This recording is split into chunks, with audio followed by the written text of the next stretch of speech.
everybody. I hope everyone's having a wonderful day. As you can see, we having some winter conditions here at the Odom plantation. And we wanted to take time real quickly just to show you the differences and what we have to do to keep this place running. Now, I mean, as you can see down here, maybe y'all can see right there, that's June. So the mules are out and about. They've been out in the pasture today. I just got home from my normal job and I've got them back inside and we're having to get them water because right here at the barn is our frost-free water hydrant. And on a normal day, I've got a water hose that's run right down through here to my barn that I pump water into my water troughs with. However, for the past few days, my water hose has been froze, and of course the mules have drank all their water up. So we've got to get water down there to them. Marcy's got her own struggles with her animals, her goats, chickens, her greenhouse, and I'm gonna let her tell y'all about all that after we get the mules some water. So I want to show y'all how we've been doing that and what we have to do. You know, it's not as easy as 1, 2, 3. And these are the parts of mule logging that probably nobody talks about, or horse logging, animal logging. You know, you got to take care of the animals. We're not working today because, as you can see, it is a mess, and it is starting to rain right now as we're here. So it's fixing to get a whole lot messier. It's going to freeze tonight. Tomorrow will be worse than it is today. So with that being said, we're going to jump right in this thing and show you what we're having to do to get water down here to the mules. I'm going to show you what I've done the last couple of days and why I hadn't put a video out this week. And then we're going to roll right into some of Marcy's stuff. I've been wanting to show y'all some of her stuff. Y'all, she got a really cool greenhouse. She's got a green thumb. She can grow any daggum thing. I mean, I'm convinced that she could, you know, put a cow turd in a bucket and then it'll just grow. Okay, so she can grow anything. So that'll be cool. I want to bring y'all along for that because that'll actually be warm. That'll be a good place for us to go in, get out of the rain, get out of the cold, and we can, you know, have a little bit better time than what we're doing right now. But I wanted to show y'all what we have to do to keep things rolling around here. Now, y'all, this is what we've been doing to get water down here to the mule barn. This is Marcy's barn here, and this is where our water spigot is, water hydrant, whatever you want to call it. And we got these muck buckets around here that we use to clean stalls out with, put feed in, and all this other jazz. Today, we're using it for a water bucket. And we're going, me and her together is going to, this thing will hold about 15 gallons. We've been putting about 10 in it because we don't want it to spill out all over our legs, you know. So she's filling the bucket up for us, and then we're going to tote this thing down there to the trough and dump it in. And we've already made 3 trips to give you an idea. So the main thing is I just want to get the mules enough water for today, maybe tomorrow, and then we'll do this again in probably 24 to 36 hours. I'll just have to kind of keep an eye on them as they drink the water down, and when they get low, we'll do it again. So here we go.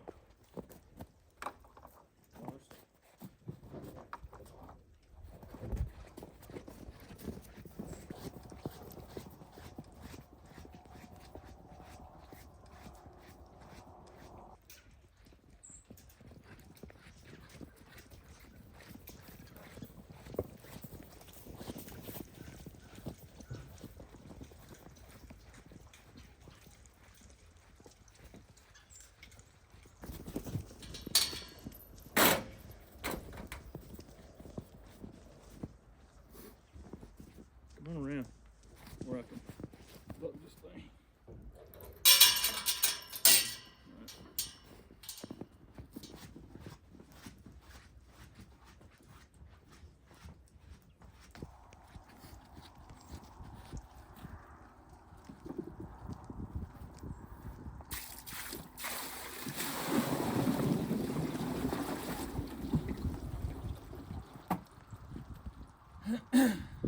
Alright, so now y'all can see how we've got the water in the trough. These knuckleheads have been a bunch of deadbeats today. And May's gonna mess with our camera again, like always. Boom. But I wanted y'all to see what we have to do. Next, I'm gonna show you what I've done to the barn, kind of in preparation for the cold weather that we've had.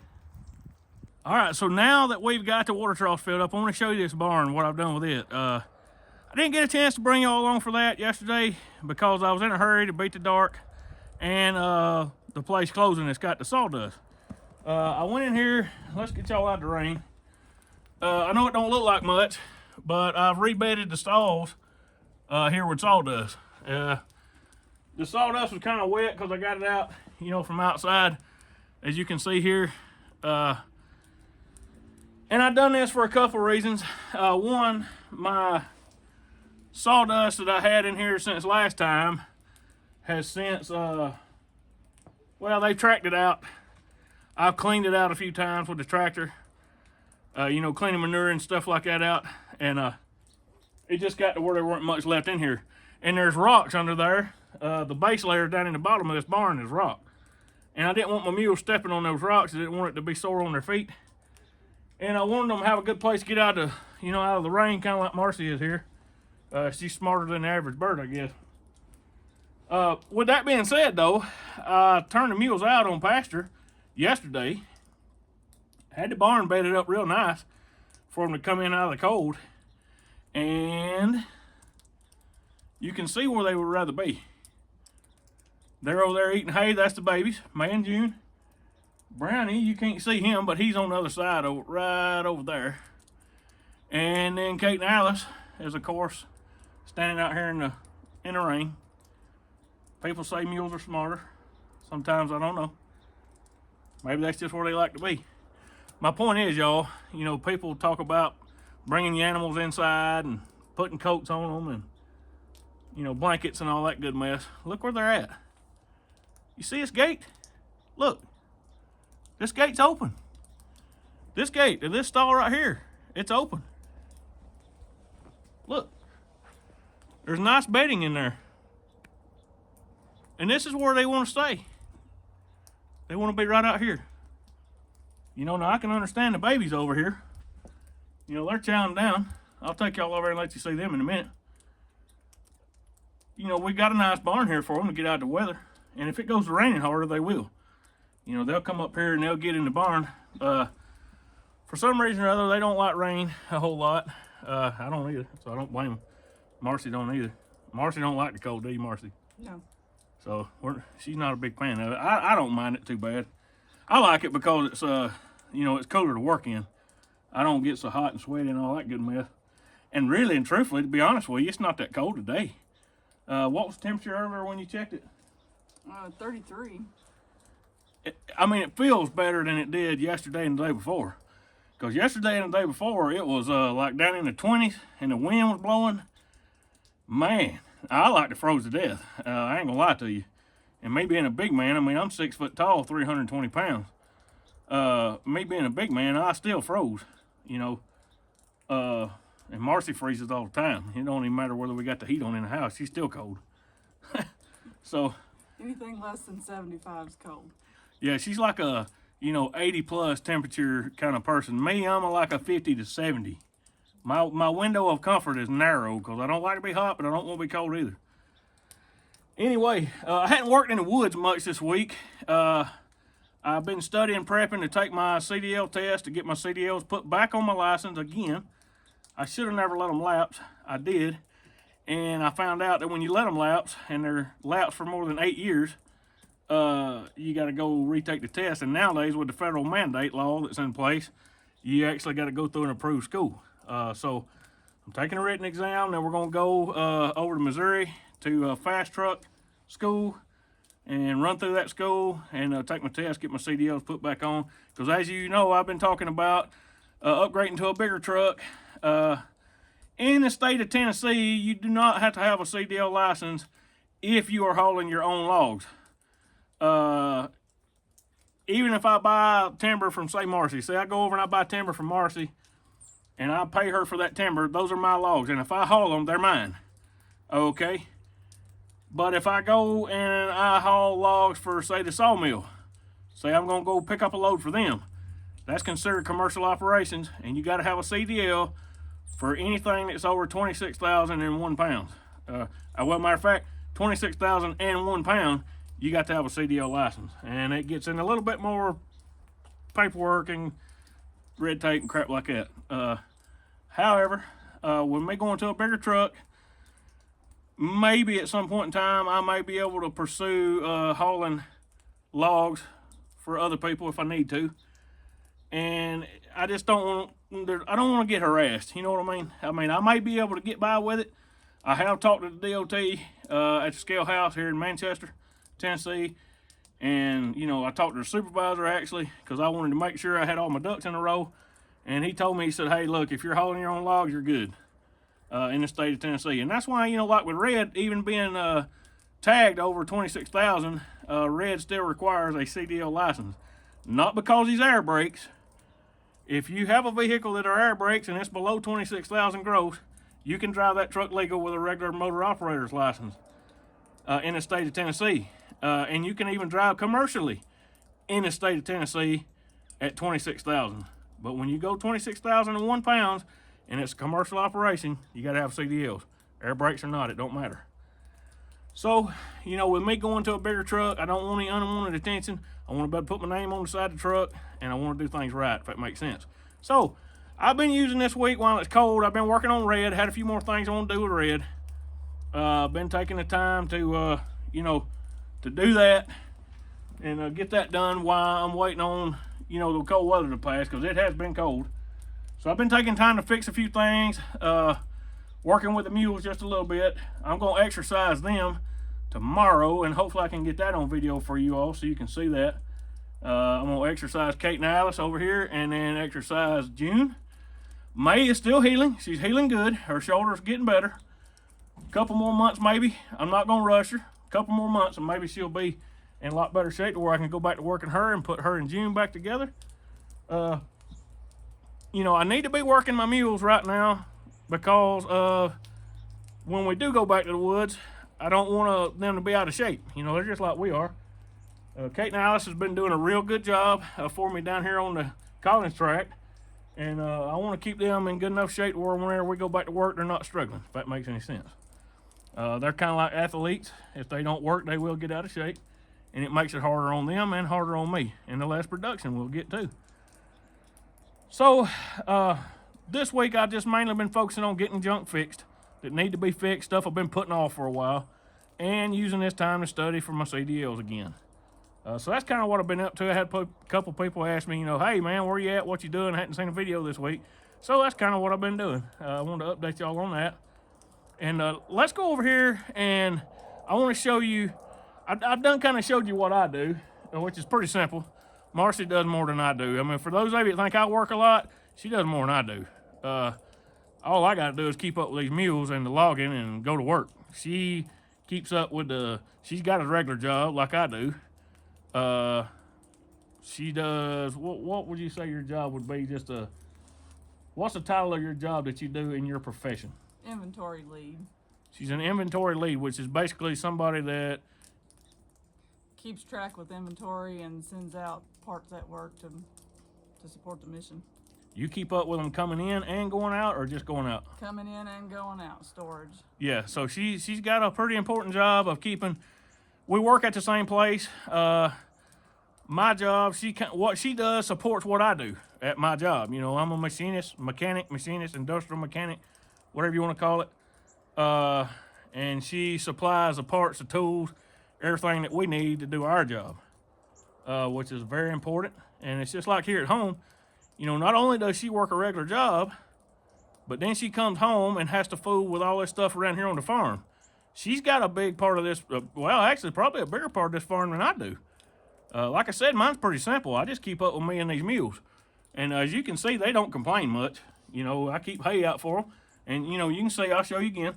They got 24/7 access to hay. I keep them a roll of hay out there all the time. So, and as soon as they eat that down, I'll put them another roll. Especially this time of the year, because they need hay to keep them warm. I feed them grain, you know, once a day. I feed them enough grain to last them throughout the night. And they can, you know, snack on it all throughout the night and whatnot. So they get fed good. But what I'm saying is my part of the farm is pretty small. It allows me to do what I do for y'all, for YouTube. So just because I take the videos and edit them and all that good mess, Marcy's got a big role in it too, because she'll be cooking dinner a lot of times while I'm editing a video for you all. And I wanted to show y'all that and give her the due credit that she deserves for that. So let's go around here, and I'm just going to kind of show you a little bit of what she does every day. So welcome to my barn. This is the farm boss here. This is Baby. She's an old English red pile. She goes where she wants to and does what she wants to. She's a big one. And she's bossy. If you don't feed her when she wants and water her when she wants, she lets you know for sure. What does she normally do, like whenever she gets mad or whatnot? She screams. Yeah. She screams, and she usually stays right outside the barn and watches me when I get home from work. She'll see my truck pull in, and a lot of times she'll run across the yard and run right up to me. I'll pick her up and I'll hold her right here and I'll carry her back to the barn and put out some feed, which I've already fed her today, but usually I just set out a little handful of feed, and that's what she wants, and she'll come in here and eat. So we'll go in here since she's already eaten. She may not, but... So will she eat out of your hand? Oh yeah. Come on, girl. She may not today because she knows we're up to something. She's eating snow and drinking right now, but yeah.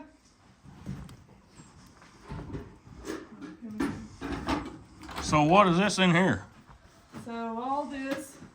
So this start with a brooder. Actually, this is a totally awesome chick brooder that Zach built, and we brought from his home in Alabama. It's got heat lights in it. We usually raise about 30 chicks at a time in there. They're bantam chicks, not full-size chicks. So we usually order from Murray McMurray, raise them in there, and all these bins are chicken food, chick starter, and goat feed. So we used to have a lot of goats. Up until just a few years ago, we had about 40 goats that we raised babies from, Nigerian dwarfs. And then the market kind of fell off and feed prices doubled, and so we've downsized now, but this is all the feed bins. Show them that brooder right quick. I'm kind of proud of that. Well, I've got potatoes in it to keep them from freezing, but... Potatoes? Yeah, potatoes. Mr. Summers potatoes. Carrots for the rabbits. We'll see those in a few minutes.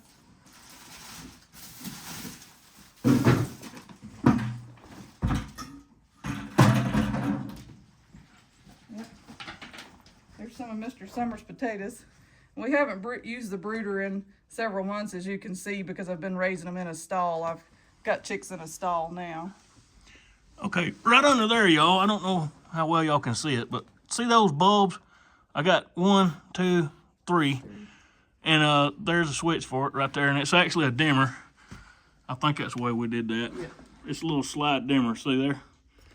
But anyway, there's them bulbs under there, and you can, Marcy usually puts like wood shavings in there, and she's got a thermometer over here. It's got vent holes there, and across the lid, and you can kind of control the heat. Ain't that right? Yeah, that's right. So when they're newborn, they need to be around 100 degrees, so I'll crank it all the way up, and as they get older, to start acclimating them to the temperature outside, I'll just slowly, day by day, start lowering the temp to get them used to being outside. And at one point in time, I shared this space in here with her. I mean, you can see I've got bits and lines, and I've got, that's an old McBride saddle that Mr. Summers let me borrow for working one line, working 4 mules with one line. There's a Brownie's harness, and this was a set of harness that Marcy had for a horse that she had. But these were harness racks that I used to hang my harness on, and since then, I've kind of moved most of my stuff out into the horse trailer because of the way we've been working. So she's getting geared up with carrots, and let me see your little feed there. So what is that, goat feed? Yeah, this is actually co-op brand goat feed. I've tried different brands, and I normally feed Tucker Millen, but this time I just thought I would experiment with some co-op brand and see how it does. So I'm happy with Tucker Millen, but just always looking for something a little different. So she's here. Here's Baby. What does she normally do? Well, will she jump up there? Yeah, she'll jump up there. Normally she'll just about knock me out of the way to. She's a bossy little sucker. Yeah, she's very bossy. She likes to be She likes to be carried around. She also goes in my greenhouse with me and sits there with me all day. She come across the yard with me a couple times, wanting me to pet her or something. I don't know for sure what she was wanting, but she would come meet me in the yard. She was hoping you'd come out here and feed her too. Yeah, I guess so. She'll hit up anybody. She's a big eater. Hey, by the way, that's my muck bucket. Today it's mine because it's in my feeder. Yeah, don't be thinking don't be stealing stuff. Yep, today it's mine. Hey, I ain't kidding. She'll steal everything I got. I mean, shirts, shorts, muck buckets, whatever. She'll take it. Well, we know the rule around here. What is it? What's mine is mine, and what yours is mine. I guess so. Yeah. Okay, we'll go feed the goats.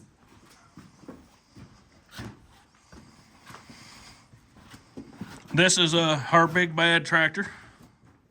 It's a pretty handy little thing. It's, you know, as you can see, the hull of the barn's about 10 foot wide. It's not very big, y'all, but I tell you, the little thing is handy. This is what I used yesterday to do the sawdust with. And let me take you right out here just a second. I'll be right back, Marcy. So, my buddy Ricky that I work with, he let me borrow that dump trailer that's hooked to my truck there. And what was cool about it was that Marcy's little tractor fit right up in the bed of that dump trailer, and I could go up to the pallet mill right up the road and get sawdust for the mules. All right, so sorry about that. Oh, that's okay. I was just stepping in here. This is an empty stall that I keep blocked off, but we have a rogue chicken that stays in. Well, she stays where she wants to. A full-size chicken, a red star. So she tends to lay in here. That's her favorite spot. So I get her egg every day.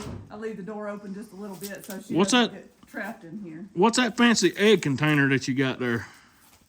This? No. I'm talking about what you collecting your eggs in. What's that deal? Oh, bean can. Oh, that's your feed can. That's your feed can. Now you got an egg can that's like that too, don't you? I do, but I don't use it. Yeah, really, I just use these. I just place them in there gently so they don't get cracked. And of course, every once in a while, I crack them for sure. And if I do that, I'll just either feed them to the dog or cook them right away if they're not cracked too bad. Now those ain't. Sorry, are those aren't eggs, are they? No, those are golf balls. So why in the world would you put golf balls in a doggone egg box? If you have hens that start pecking and eating their own eggs. So if you put golf balls in the nesting boxes, they peck the golf balls, it hurts their beak, they realize that's not cool, and they don't do that anymore, in theory. And it seems to work pretty good because I've never really had egg eaters, and I've always had golf balls. So apparently it works pretty good. Does it help the chickens know where to lay? Does that have anything to do with it? I don't know if it would or not, but pretty much anywhere I fixed up just a little nest box with straw in it, that's where they're gonna lay. Sometimes they do lay in the, in the round bale of hay outside, but it's pretty rare. Sometimes we find hidden eggs also, but for the most part, probably 95% of the eggs go where they're supposed to, thankfully. Because if you've ever found an egg that's been hidden or misplaced, especially during the summertime, you go to pick it up, it's bad. Okay. All right, and so we'll make our way on to the goats. So one little handy thing, this here, of course it's not on in the wintertime, but in the summertime I turn it on. And it runs on a timer for about 3 hours, as soon as it gets dark, And the bugs, I took the pan out of the bottom and the bugs just fall straight down. That's a bug zapper is what that is? Bug zapper, yeah. So the next morning then, of course, the chickens are already on their way to bed because the rest of the barn is dark except that bug light. But then the next morning, the chickens will be, underneath here. They'll be eating. Gives them something to scratch up? Yeah, they'll be eating. And they like bugs, huh? They'll be eating the bugs, yeah. Every once in a while, I actually have a bird that'll get on the bug light and pick gnats and stuff out of it. So. And the electric park's too far away. I guess their bee can't get in there. Nobody gets electrocuted is what I'm trying to say. So, all right. So we'll go in here and look at the goats. There's baby eating snow again. Y'all, don't she look just so intimidating? Now you can see Marcy's stuff is all nice and clean. My junk's just, you know, there's my welder and my set of torches I use. My junk's just kind of scattered. Her stuff's all nice and pretty. About like everything else to do with men and women. All right, let's go.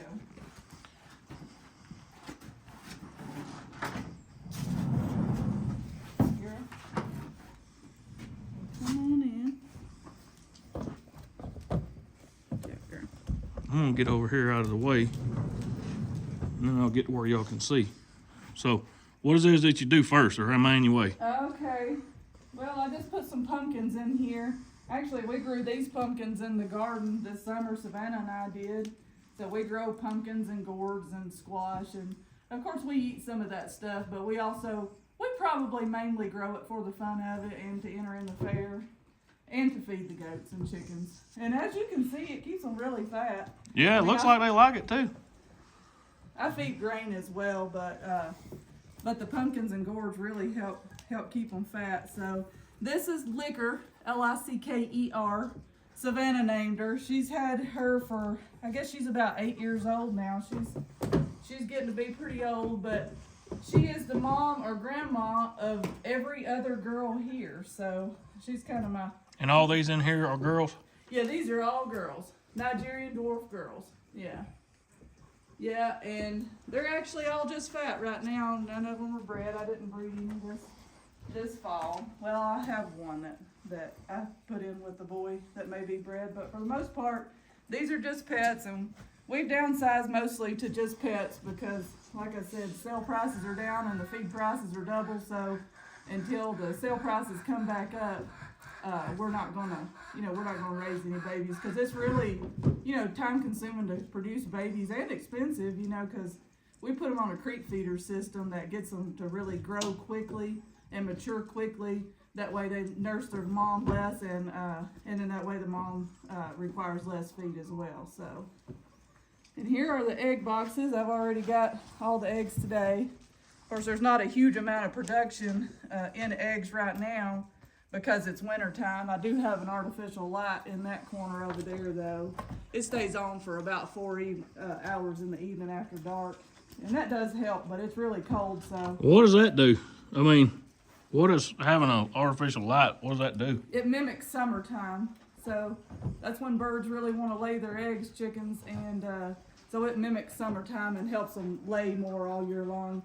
Which I've always said, though, I feel like the most important factor whether chickens lay or not are the breeds. It's not really the artificial light, and not even so much the grain you feed them, which I feed Tucker Millen Super Lay 22, high protein grain, and it's really good for layers, but I still believe the best thing you can do to have eggs in the winter time is have these red chickens. They're Red Stars, the white, and that's the best you can get, in my opinion. That's a breed that was originated from Murray McMurray Hatchery. That's the only place you can get them.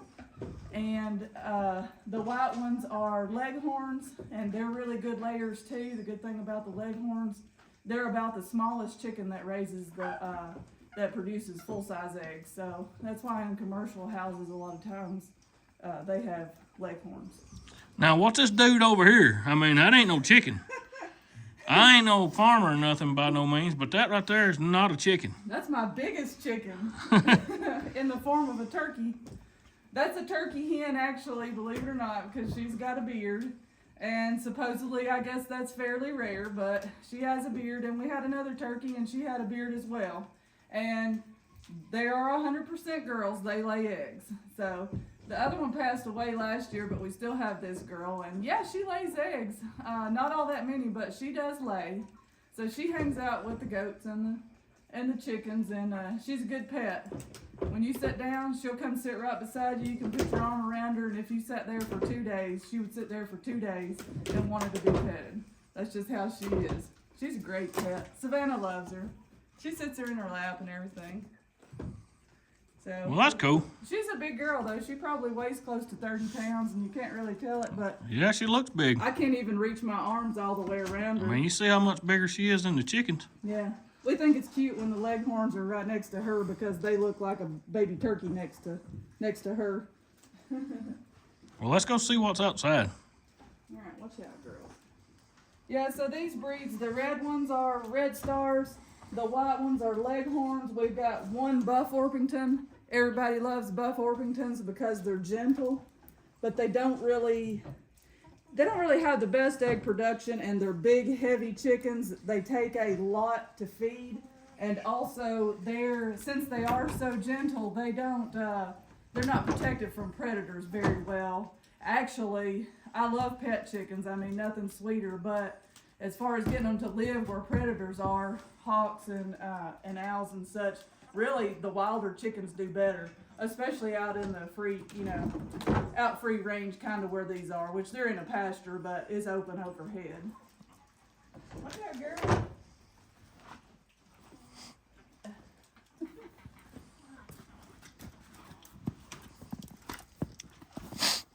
Alright. This is my little goat pasture. It's just like an acre big, and like I said, since I've downsized, since we're not raising that many, so they used to be in that pasture, which is 4 or 5 acres, and now Zach's mules are turned out on it because I don't really need all that space. But so this is my goat pasture, and these are Savannah's little rabbits. They might not come out. They might not come out since they're not used to seeing Zach out here too much. They're more used to seeing me, so they probably know something's going on. But I feed them.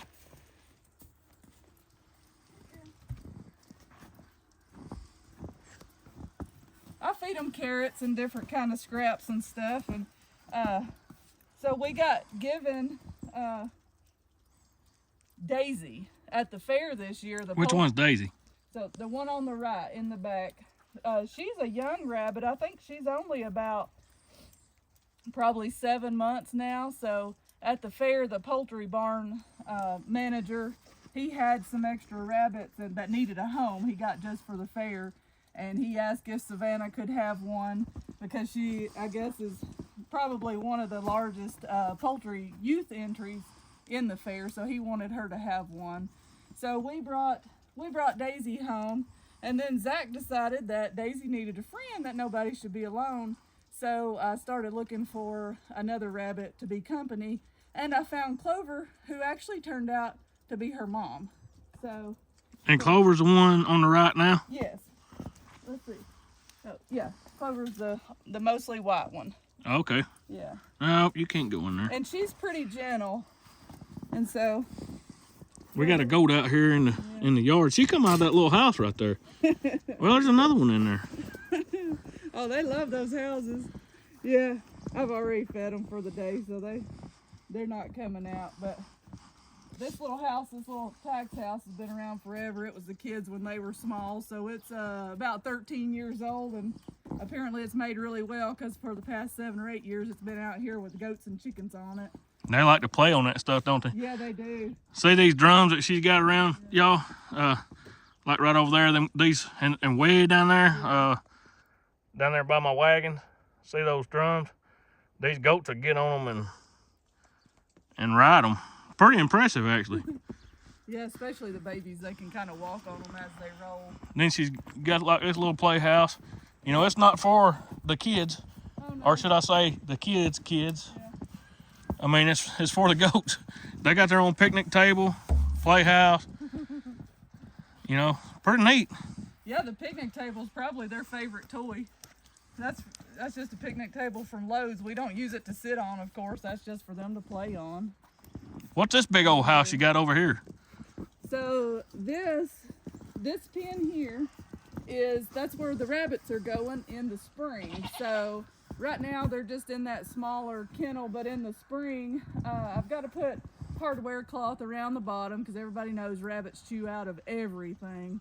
So that's just from Amazon. I think it's a 8x18 pen, so it's just got chicken wire on it, but I'm gonna put hardware cloth and then also hardware cloth on the ground to keep them from digging because they can dig just like a dog or something. So I don't want them to dig out.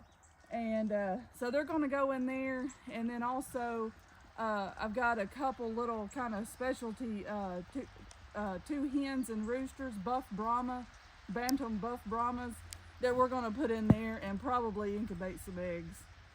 So. Well, that'd be cool.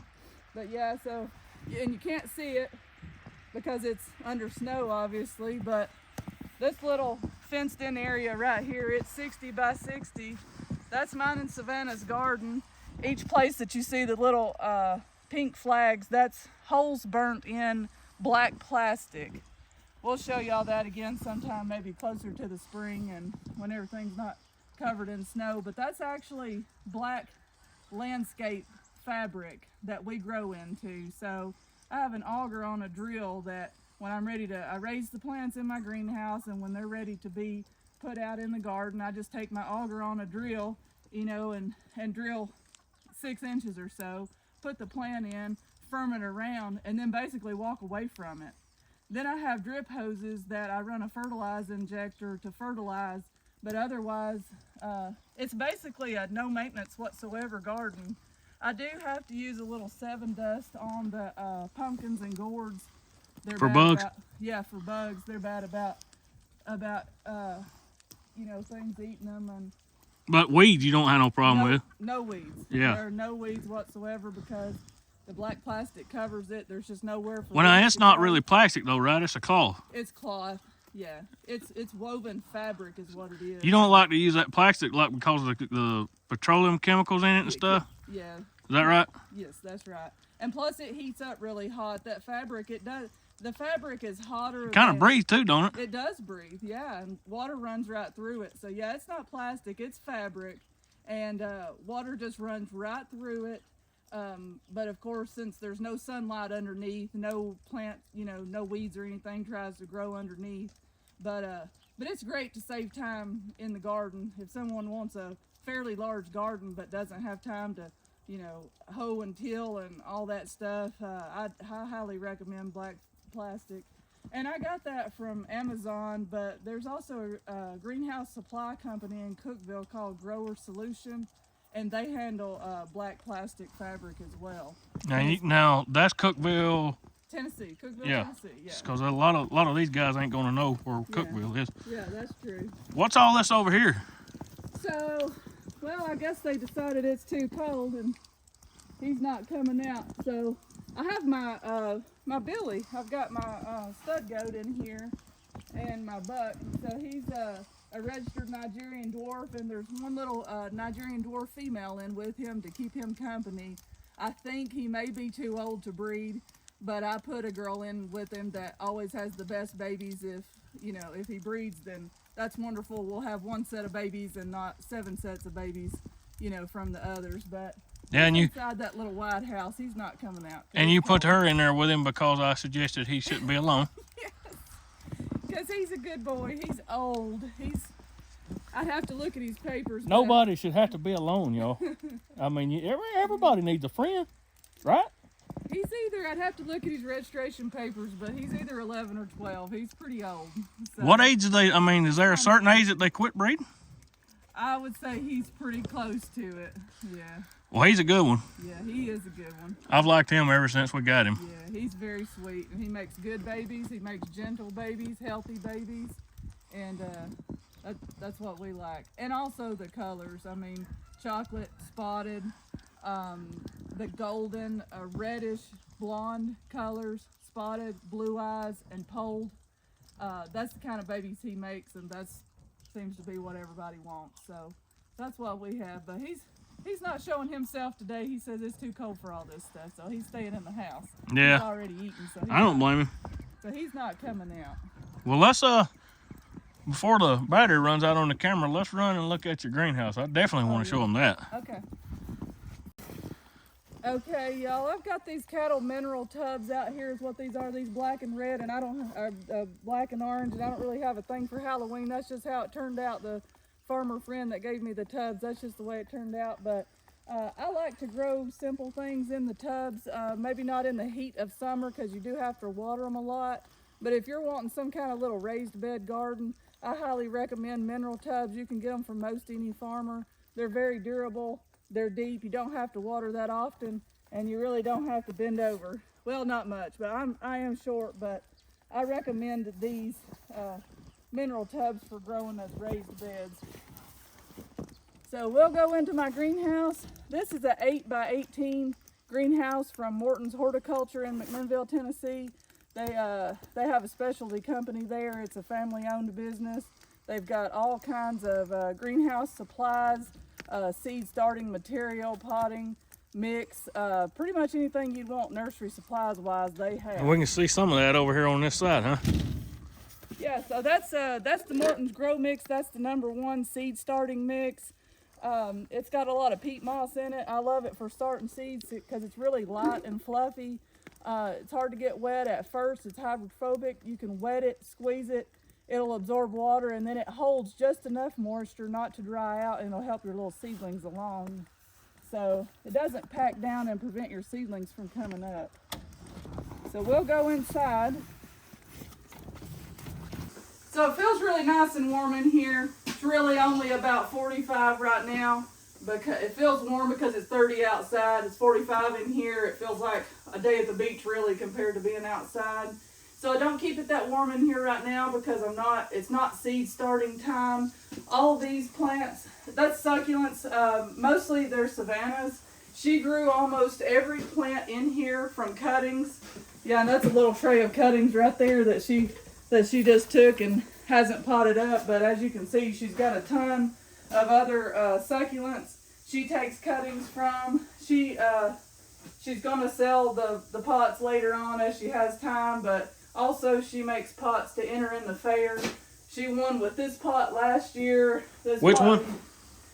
This large pot right here is just full of succulents, and she grew all these from cuttings. So what is a cutting? She's well, say you can just pinch off anything like this. You just take a plant and you can pinch it off. You can cut it with a knife.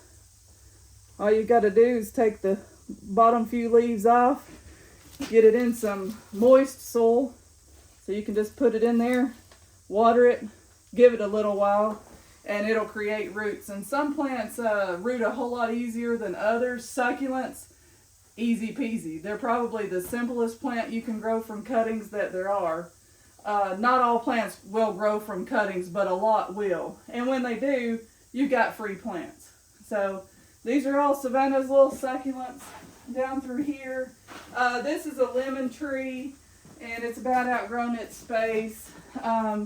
So all these plants I'm going to take to work and put under my light at work beside my desk, just because I think it brings a little ray of sunshine, in the dark, gloomy days, to have some plants and kind of something to tend to and look at while I'm at work. But some more lemon trees. Savannah's been working here. Here's some things, a few different cactus. She's got a couple little blooming cactus that she's been working on. And so all this is Savannah's stuff for right now, but probably in around the 1st of February, I'll start my seeding trays. And so I'll grow the flowers for our flower beds, which we have a lot of flower beds. So I'll grow those, get them started, as well as the vegetable plants for the garden. So I buy my seeds mostly from Harris Seed Company online, and I mostly grow begonias and impatiens for bedding plants for the flower beds. I grow some vinca, some columbine. We have every different kind of annuals and perennials to put in the flower beds because we just like a lot of color. So by the time spring comes, about May 1st usually is the earliest I plant out because of the risk of frost. But by the time that comes, I'll have every rack in here full. I'll have every shelf in here full. And I have a good little video probably from a year or so ago when it was full, and maybe we can insert that or maybe insert it at a later date. And it shows how full we have this. I think I had, 55, 60 flats of annuals and perennials in here every year by the time it's time to plant out. So, and those are 72 cell trays, 55 trays each. So that's quite a few plants. Why don't we tell them? I mean, I see you got you got your shelves and everything, and you got some down here, some right here. But tell them about how you control the growing conditions in here, like airflow, temperature. I see you got lights. Yeah. Let's talk about that kind of stuff. Because, I mean, a lot of people ain't going to understand the plants as much as they will, you know, maybe how you control. How do you get artificial summertime? Okay, so artificial summertime mainly comes from these two very large, what are they, 220 electric heaters. They're 10 feet long, like baseboard heaters. They're huge, and let me tell you, they can heat this little greenhouse up in a minute. So when I start growing seedlings, you know, to get ready for spring, so I'll turn the heat up to around 75. So it stays minimum of 75 day and night. During the day when the sun's out, of course, it's a greenhouse. The sunlight, it heats it up. It doesn't even have to be sunny. It can even be cloudy. But just the light outside really heats this up, so it'll get, you know, 90, 100. It'll get really warm. So one cool thing about this greenhouse, well, I feel like there's several cool things, but so right here are roof vents that start opening up when it gets about 75 degrees. So the cylinders are made of beeswax, is what I'm told. So they start opening up about 75 because the temperature pushes the cylinders out. So they start opening and provide some heat relief, because obviously it'll get way too hot in here. And also I have so these are the thermostats for the baseboard heaters. So that's how I control the heat. This is a thermostat for the cooling system, which is louvers. So them open up to draw air in, right? Right. Yeah. So. All right, and then you got Yeah. what back here? There's Yeah. behind these louvers. Right. It's a fan, right? It's a large fan. Yeah. So in the springtime, I'll keep this cooling system set on about around 90, because you really don't want it to get any hotter than that in here. You know, and it may only be 30 outside, but it'll be 100 plus in here easily. Because of the light, because of the glass. Yeah, and just because of the greenhouse effect, you know, just like a car in the summertime, it heats up because of the glass. And this is like a plexiglass type? It is polycarbonate.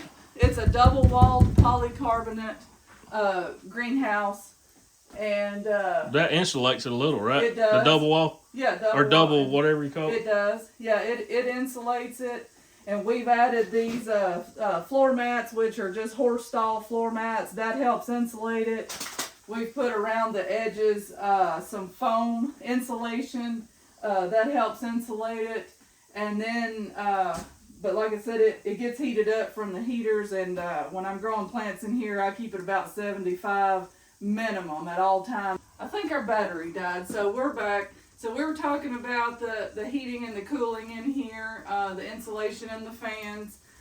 So I have a little Bluetooth, Wi-Fi rather, thermometer that sits up here usually. I brought it in the house to change batteries because it has died. But it will actually Wi-Fi temperature information to my phone that shows the highs, the lows, overnight temp. Anyways, it keeps a graph. It keeps a bar chart kind of, you know, and tells me how the temperature fluctuates in case the heaters weren't keeping up, which the heaters always keep up, except last year we had, I think, was it like negative 17 wind chill we were having, and the heaters were not able to keep up with 75 degrees then, but they did keep it above freezing. They kept it about 45.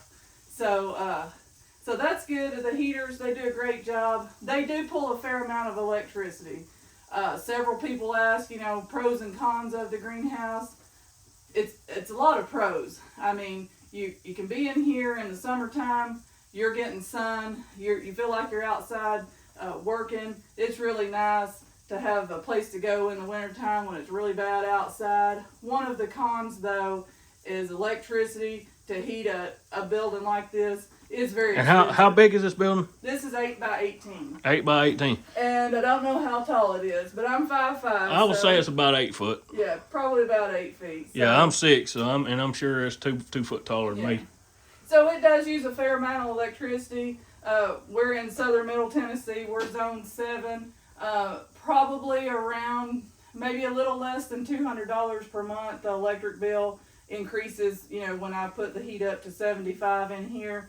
but to me it's worth it because I get a lot of enjoyment out of being in here, being in the sunshine. Well, even like today, I mean, it's sleeting outside and snowing, and I mean, y'all can see it's white out there, you know, but yet we're still able to be in here, and I mean, it's pretty nice. It's warm. It's, you know, it's pretty nice, you know, to be in here out of the weather. Yeah, absolutely. The wind can be howling outside, and and this kind of, you know, it gives you a chance to do something and be productive with what you like to do without having to be outside doing it. Exactly. I mean, this is my she shed. This is my place I love to be. Also, doesn't matter if it's nighttime. We have tons of these lights. These are actually my grow lights. They're not adjusted for grow height right now. They're cheap to run, so I leave at least a couple of them on almost all the time. And the main reason for that is if we had a power outage for some reason, I probably look out my back door or back kitchen window at least, you know, every hour or so in the evening time, and I just know to look for these lights. If these lights aren't on in my greenhouse for some reason, I know we've gotten unplugged or there's a problem, and I got to go check it out. The lights are on a timer, so, but I know when the timer's supposed to be on and the lights are supposed to be on. If they're not, then there's a problem. And she's got these little pulleys, y'all. Yeah. You know, that hook right here. And she can let these lights down closer to the plants. It's pretty neat. And normally when the lights get left off, y'all, it's because I unplugged it to plug the welder up and I forget to plug it back in. That is true. He's pretty good though. That's rare that he ever does that. So when I have seedlings that I'm growing, you need the plant lights to be no farther than almost touching the seedlings. So lights up this high. If the lights are up this high and the plants are down here on the table, it does no good whatsoever, really. It's probably better than nothing, but maybe not, because the lights would be shading out the natural sun. This time of the year, there's not really enough natural sun, as you can see in January in Tennessee. There's not really enough natural sun to grow seedlings very well. They'll be leggy, they'll be weak. They'll get rot, they'll start molding. They just won't grow very well. So your plant lights need to be very strong, and they need to be almost touching the light. So as the seedlings grow... Are these fluorescent lights or LED? These are LED. That's the box right there. And these came from Harbor Freight. They're about $55 each set. They're linkable. They're the best lights I've found by far. The equivalent lights that I've seen at Lowe's and Home Depot, they're almost double in price. So Harbor Freight? Harbor Freight. That's the way to go, Harbor Freight for lights. And I've had these for, 3 years. They stay in here year round. They're exposed to the heat, the cold, everything, and I haven't lost one yet. You know, they're doing great. So I've got them everywhere. These little things here, these little adjustable, I get these on Amazon. They're pretty cheap, but they're super handy. I used to have chain links going down through here, and I'd just drop it by chain link. But once I found these, there's no turning back because they're so quick. But the plant lights need to be touching the plants, and you need to have a lot of lights. So I've got the lights up here. I've also got lights down here because I use these for grow shelves too. And then of course you got the natural light at the top. And also on the rack behind you, Zach, there's more lights. We really have a lot of lights. And actually last year I had lights on every shelf of that. So now I've only got pots, storage and stuff for pots. But what's the deal with the fan? The fan is one of the most important things you need for seed starting, and run it all the time. It needs to be on oscillate. It keeps the seedlings, it keeps the vigor in the stems, keeps them stiff. So the swaying in the wind, it builds up the rigidity in the stems, and so they will be short and stocky, the plants will, instead of tall and leggy and flop over and get dampening off. So you want to keep the top of the soil, especially from your little seedlings, you want to keep it dry. So of course greenhouses are very high humidity, high moisture environments, and that's good to a certain extent. That's good for the foliage, but it's not good for the stems. At the base of the soil, they'll rot off. That's called damping off, and they'll just be fine one day and dead the next. So the fan on oscillate, it runs in here 24/7, And I just got it put up out right there out of the way for right now, but that's a must-have in greenhouse for seed starting. So I'll get started on seed starting, like I said, about the 1st of February. And this is what I use for all of my seed starts. This is the Morton's Grow Mix. It's the #1. It's got peat moss and a few other different things in it, but it's light and fluffy, and it's the best seed starting mix I found. It's just like $12 for this huge bag, which I think is a really good deal. And I start all my seedlings in these little 4-packs. So I'll just fill these like so, and I'll fill up these trays. You'll notice these trays don't have any holes in the bottom, and that's for a reason. So they sell trays with holes, but I only buy the trays without the holes. So what I do is I bottom water all my plants, all the seed starts. I bottom water. I don't water them on the top. I water them on the top long enough to get them to germinate. But once they germinate and come up, by the time they're, 1/2 inch tall or so, then I don't water on the top ever again. I only bottom water. Does that make them struggle a little, make them use their roots? It does. So does that make better plants? Yes, it does. See, because I've always watered from the top. I hadn't been a Right. bottom. Y'all, Yeah. I'm just going to tell you, this stuff's way over my head. You want to know about a tree? I'm your man. If you want to know about a mule, I'm your man. But now I'm telling you, she's a borderline horticulturalist or whatever they call them people. And the only reason I can sound cool, like I know what I'm talking about when I said that, about the bottom and the top, is just because I overhear what she and Sis are always talking about. It's got nothing to do with my brain, because I'm not that smart, I'm telling you. But she, on the other hand, her and Sis can grow anything. I mean, absolutely anything. And Sis has been knowing the names of the flowers and stuff like that since she was just, yay little thing. Yes, Savannah, by the time she was 3, I would give anything to have it on video. But from the time she was 3, we could walk around the perimeter of the house and the flower beds, and she could name off at least 30, if not more, perennial flowers by name, just that quickly. I'd give anything to have it on video. At the time, I didn't think that was that big of a deal, but now looking back, now that she's 15, oh, I would love to see that on video. So she's my little sidekick. She pretty much loves everything I love, and I was born, pretty much loving this kind of stuff and doing it. And I went to school at Tennessee Tech, and I had a couple years of horticulture classes there, and I worked at a greenhouse in high school, Mary's Greenhouse in McMinnville, Tennessee. And then when I was in Cookeville, I worked at Burgess Falls Nursery while I was in school at Tennessee Tech. So this is just what I love to do. I mean, I really do. It's just my hobby, my pastime, my passion. This is what I like to do. So what is your intentions with this greenhouse, with these plants? What are you trying to do? Are you a commercial grower? Are you growing plants for other people? Are you more of a hobby grower where you're just growing them and maybe every once in a while you'll give plants away to people? Are you just a personal grower to where you're growing it just for yourself? I mean, kind of tell them why you've got this greenhouse. I mean, obviously you can use it in the winter and you can start these seeds and everything, but why are you doing this is what I'm getting at. Well, mostly because I love it, but also because we have a lot of flower beds, and I love flowers. In our yard. In our yard. Yeah. We have a lot.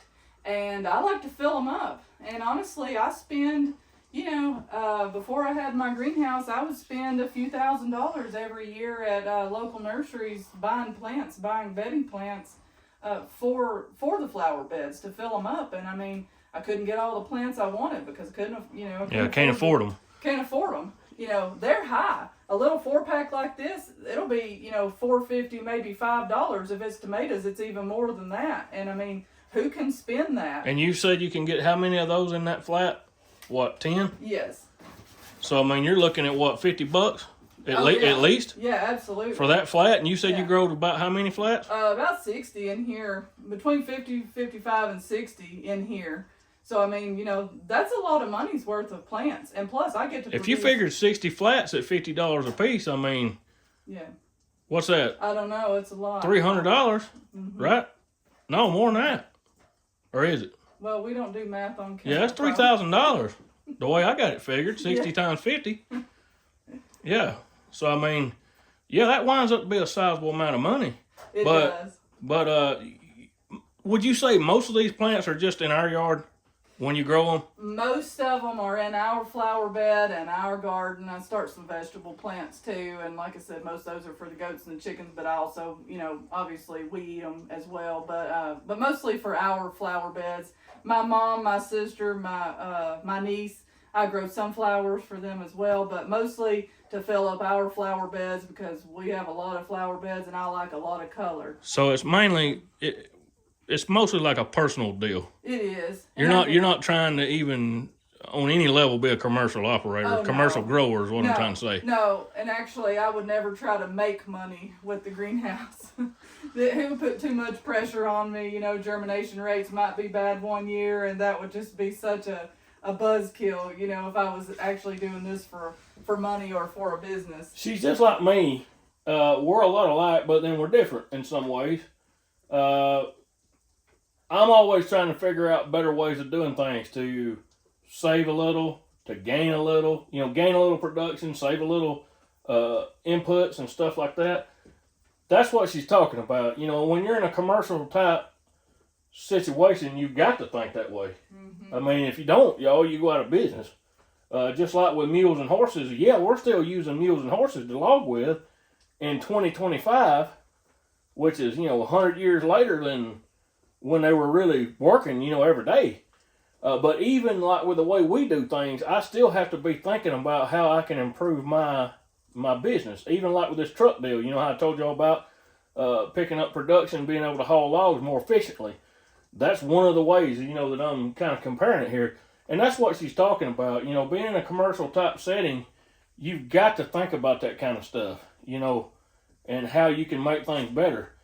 Sometimes it can get to a point to where it's more of a job than what you want it to be, if that makes any sense. And that's kind of what you're saying, right? Yes, it is. Yeah, this is mine and Savannah's hobby, and we wouldn't want to make it stressful. If we were trying to make money at it, you know, if we had some kind of catastrophe, you know, poor germination, or we lost power one night and killed plants, you know, we're kind of only hurting our hobby and our love, our passion. We're not dollars behind, you know, trying to sell to make money. So yeah, we do this for us, our friends, you know, some of our family. We give stuff away, but it's mostly just for enjoyment, downtime after work, you know, on weekend. This is just what we love. And the yard sure looks nice. To hang out. And y'all, I'm gonna since it's, you know, dreary outside and snowing and all that good mess, I'm gonna add some videos of some clips of when she had all of her flowers in here. And if I don't have a video clip, I'll put y'all some pictures in here, and we'll do some overlays where I can show y'all some of the cool plants that they have raised in here. And I'm also going to show you some pictures of her yard. She does all the flower beds. Me and Skylar, we do all the grass cutting. The grass cutting for us is good. You know, we can handle that. That's easy. But she does, her and Sis do all the flower beds. And y'all, I'm going to tell you, I love flowers. I can't grow them, but I love them. I love looking at them. The landscaping is really, really pretty. And her and Sis take care of that, and this greenhouse makes it possible. It does, and we love the colors. We also like to support butterflies and bees. So, you know, we'll plant milkweed and different things that caterpillars lay on to produce butterflies. We also love any kind of plants that attracts hummingbirds. We love to watch them. So we do that kind of thing as well. But we really love butterflies, and we've actually got like about a 20 by 20 area in the yard that's dedicated to plants that will bring more and more butterflies in, and it's coming along really nicely. Purple coneflowers mostly, and we've really started having a lot of butterflies in the past couple years on that, and as it comes along, I'm sure we'll have more. But that's just what we love, and that's why we like to spend our time doing it. Now, y'all, I hope you've enjoyed this little bit of time that we got to spend with Marcy. And I'm going to do more videos with her on certain things, you know, like I'll get with her. We'll try to come up with a schedule of maybe walking y'all through some plants this summer. I'll get some videos when she starts them from, you know, what she's talking about with these flats, about putting the seedlings in. We'll start there, and I'll take you through the whole thing, all the way out to the end. And, you know, we'll add some videos of this greenhouse and Marcy doing her thing. And I think some of y'all would probably enjoy that and could learn a lot. I know I do. I learn a lot from her every time I'm out here. And she talks about these flowers. She's real knowledgeable about this stuff. And, you know, some of you that like flowers, like grow them in your yard, she can help you. I promise you that. And look, if you need her, you got a question, you know, about your flowers or whatnot, need a little bit of help, all you got to do is email me. And I'm going to put my email up here on the screen. And I'll make sure she gets it. And I'll get y'all together, whatever you need to do. If you need her email and need to talk to her directly, or a phone number or something like that, you know, you need to chit chat and whatever. She told me in the beginning of this video, she said, I don't know what to say. I can't talk. So I was worried about that, about her not talking. But y'all, now you have got a 1 hour video of things that she does on her part of the farm. She loves this stuff, y'all. It's her passion. It's what she likes to do. And I love her. She's my best friend. And I'm glad to be able to share her with you all. And I hope you've enjoyed this video. As always, I'm going to be praying for you each and every day. Every one of you that watch this video, I'm praying for you. That I promise. Because like I always say, I know y'all need the prayers and I need to practice. So I'm glad to do it. Thank you all for watching. If you've enjoyed this video and the kind of things that we've been showing you today, things that you might want to see more of, hey, slip it down there in the comments below. Let me know. And, you know, that'll help our algorithm on our channel to get circulated more. And the ones of you that hadn't subscribed yet, hey, ring that bell for us. Hit the like, share, comment, all that good stuff. It helps the channel, and we can keep going. Look, thank you again, and we'll see you next time.